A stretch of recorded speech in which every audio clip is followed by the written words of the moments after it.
मोनसे दुखुनांथाव जाथाय गावनि बिसिखौनो इनायै बुथारदों सासे सुबुङा मंगलबार खालि दुलाराय मुस्लिमफोरानो गावसिनि धोरोमनि गोथार ईद सानखौ गाजा गोमजायैनो फालिदों नाथाय फारसेथिं आसामनि मोनसे जायगायाव मोनसे दुखुनांथाव जाथाय जानानै थांदों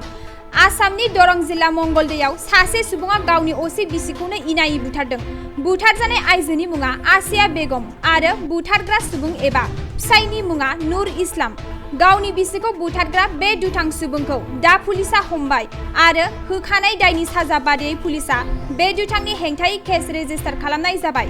पुलिसनि फोरमायनाय बादिब्ला बे दुथां सुबुङा गावनि असे बिसिखौ गोफार देगारजों सुथारनानै बुथारदों मुस्लिम धोरोमनि गोथार ईद फोरबो फालिबाय थानाय समावनो बिसोर बिसि फिसाय सानैजों गावजों गाव दावराव दावसि जादोंमोन आरो उनाव दुथां फिसाय जेबो साना हसिया रागा जोंना गरमाव गोफार देगारजों गावनि असे बिसिखौनो सुथारदों आरो बेबादिनो बे जाथाया जादों होनना पुलिसा मिथिहोदों मोनसे दुखुनांथाव जाथाय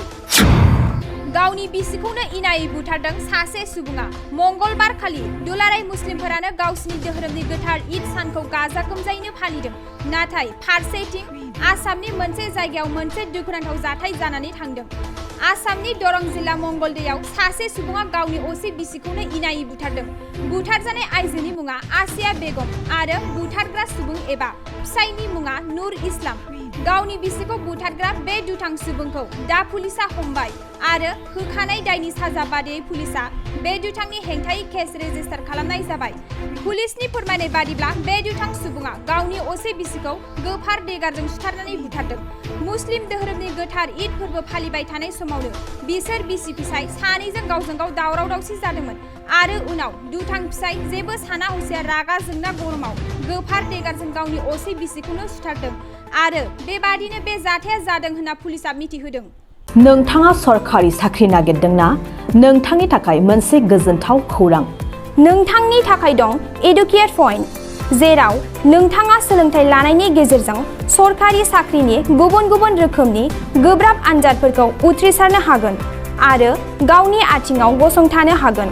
बे एडुकेट पइन्टआव नोंथांमोना SSC bank PO bank clerk bank SO UPSC FSC defence railway state insurance AO ADO एसिस्टेन्टजों लोगोसे स्टेट लेभेल जब आरो माखासे सरकारि साख्रिनि आनजादाव गोनांथि जानाय आयदाफोराव सोलोंथाइ लानो हागोन मख'नो गोनांदि बे सोलोंसालियाव साख्रिनिल' नङा बेयाव एमबिए आरो सैनिक स्कुल बायदियाव एडमिशननि थाखाय एन्ट्रेन्स होनो थाखायबो सोलोंथाइ लानो हागोन बे सोलोंसालियाव गाहाम थाखो खथानि सुबिदा दं आरो सम मथे नोंथांनि सोलोंथाइखौ बे सोलोंसालियाव होनाय जागोन बेखौबो मिथिनांगोन दि बे एडुकेट पइन्टआव सोलोंथाइ लानानै बावैसो 2021-22 इं मायथाइनि एसएससि जिडिनि आनजादाव गासै 11 सा सोलोंसाफोरा उथ्रिसारनो हादों बारा नङा गासै 15,000 रांजोंनो नोंथाङा बे सोलोंसालियाव 6 दानसिम सोलोंथाइखौ लानो हागोन बे सोलोंसालिया क'क्राझार बरपेटा रड गवालपारा आरो बङाइगावआवबो दं क'क्राझाराव सोलोंथाइ लानो गोसो गुदुं जानाय सुबुंफोरा 70020261333 9101 536360 70020261333 9101536360